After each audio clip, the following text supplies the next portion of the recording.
1 Corinthians 13. If I speak in the tongues of men or of angels, but do not have love, I am only a resounding gong or clanging cymbal.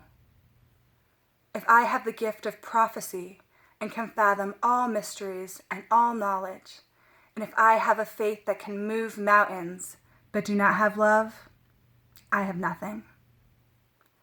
If I give all I possess to the poor and give my body to hardship that I may boast, but do not have love, I gain nothing.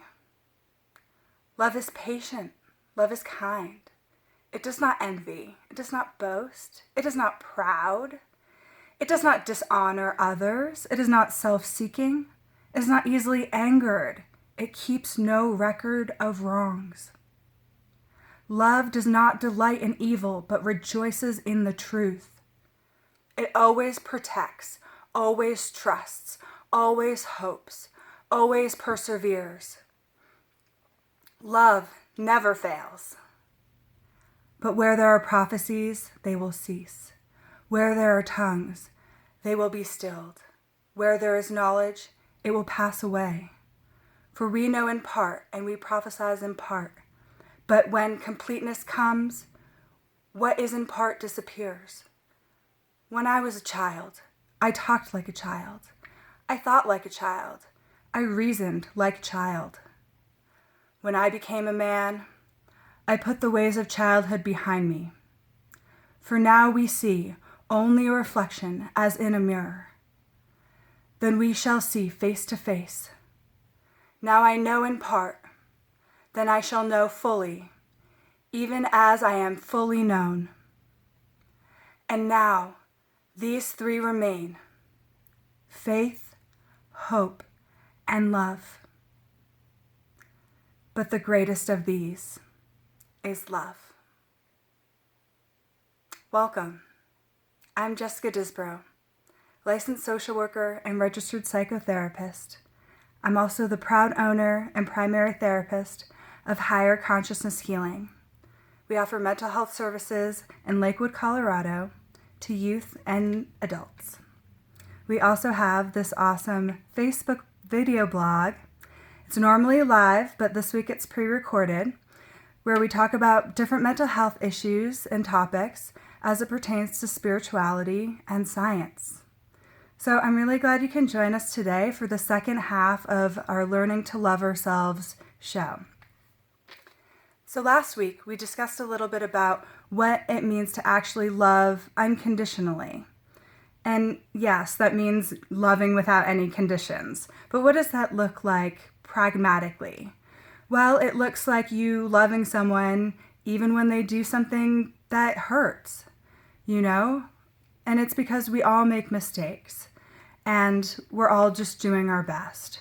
So when we're talking about learning to love ourselves and learning to love others, we're talking about learning to love them as a person and not their actions. So there's a big difference. So that goes for you too. When you're talking about learning to love yourself, we're talking about the true you that's deep inside. We're not talking about the you think you are, or the you who did this action or that thing in the past. We're talking about you, your soul, the core you. So, how can we do that? And why is it so hard? It's hard because our brain makes it hard. For survival purposes, as I've discussed in some of the other episodes, we are fear-driven. That reptilian part of our brain, which was evolved earlier on in our development, is looking for fear. It's looking for problems, and it wants to figure out the solution because, oh my God, it doesn't know what's going on, and it's scary out there, man. So, rightfully so. However, when we have faith, when we have the universe at our back, we know that we don't really have a whole lot to fear, So it's really about unlearning those previously programmed messages that we've gotten in our brain through experiences and maybe through our own family members, the people close to us, and society It's a pretty cruel world out there, and people are very competitive, and we really see that across the board through media. So it's hard. Self-love is so important because it really is the foundation for everything else. And it's just a beautiful transformation that you can take. So, how do we do that? Well, we do it a few different ways. We reprogram our brain. That's kind of the foundation of it, because our brain has been wired through our experiences. So now we want to unwire those. So we need to replace it with something positive, something good. And we can do that in a few different ways. So I'm listing 5 ways to achieve this. Some of them work better for others. These are just suggestions. It's not going to be, you do this one time and you're cured or something. This is a lifelong journey towards really learning to love ourselves so deeply and then others. So, the 5 things I'd like to share. The first one is affirmations. So again, we're kind of reprogramming our brain. And when I first heard of affirmations, I thought it was a really lame idea. Like I was just supposed to stand in a mirror and tell myself I love myself 10 times a day. It just didn't really make a whole lot of sense. But then when I started learning more about the brain and how the brain operates, then I was like, oh, wow, this does make a lot of sense. Because basically our brain wants commands. Essentially, it wants to know what to do. So, we feel really relieved when that happens because it's like, oh, someone's telling me what to do. I can do that. I know how to do that and I'm good at that. Let's do that. So affirmations can be anything. Any positive message that you want to use to overwrite the negative message. It can be, I love myself, I'm so beautiful, things like that. And remember, it's not like an egotistical, like, oh, I'm so beautiful, like, look at me. We're not talking about that, because really when you start doing this work, this more deeper work, you realize that the physical really isn't that important, and what's really important is what's inside and more of this spiritual stuff that we're kind of diving into. So affirmations can be anything. And if you don't know where to start, I'd really recommend checking out YouTube. I know it sounds crazy, but there's everything's on YouTube. So go on there and just type in affirmations. And there's a lot of different people who have pre-recorded affirmations. They can be anywhere from, 20 minutes. I've seen some that you can listen to them while you sleep. I can't do it because it keeps me up, but you could definitely try that. I think that's a great one because it doesn't really require any additional time. You could also listen to affirmations on your daily commute, that kind of thing. So just find what resonates with you. Another technique that I want to talk about is meditation. Now, I'm going to be covering meditation and how to meditate and things that people end up coming up against and kind of have trouble with in another episode. However, for those of you who are already meditating, I would really recommend incorporating some kind of self-love meditation. A lot of people focus on helping to meditate to make the world a better place, which is beautiful, but doing that work for yourself too is just as powerful. So I really would recommend you finding your own self-love meditation. And I'll be passing on some on the future posts this week, so watch out for those. Another thing is to focus on the positive and accept the negative. So as we're being more and more present and more with our thoughts and realizing, oh, there's kind of a crazy mess up there, but that's just our brain and how it works. The more we're going to notice that, like, okay, well, what do I do with these negative things that I don't like?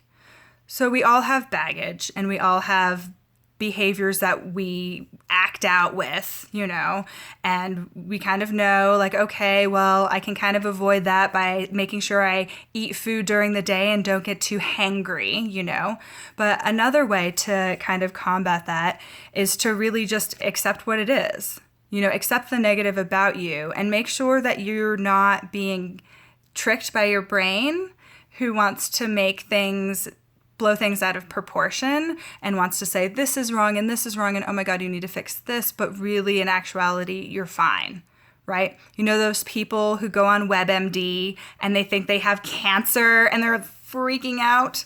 That's what I'm talking about. Our brain gets us all hopped up and it kind of tricks us into believing something that seems really valid and totally normal, but it's actually just not the case.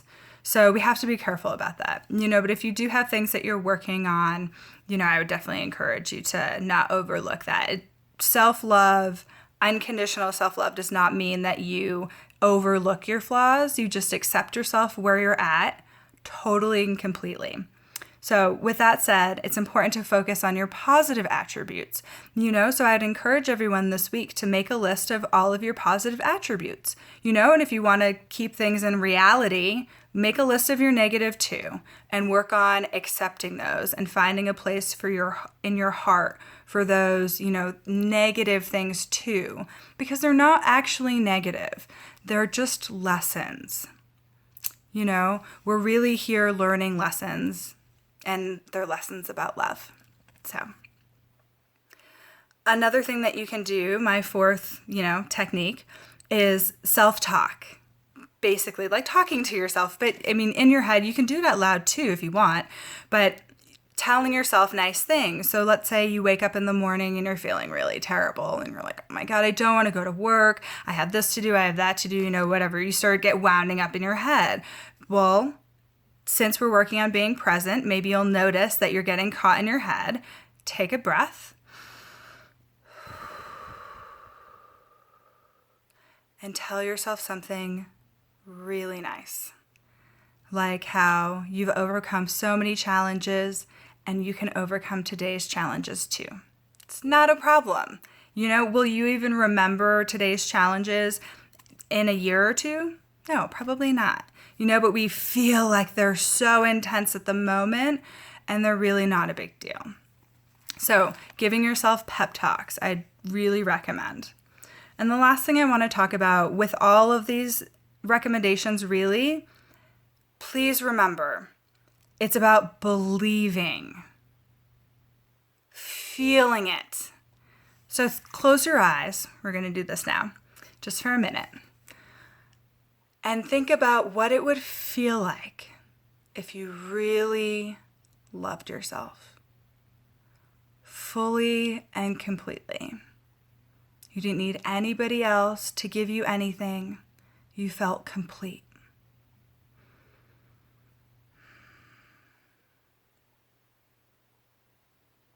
Probably feels pretty nice.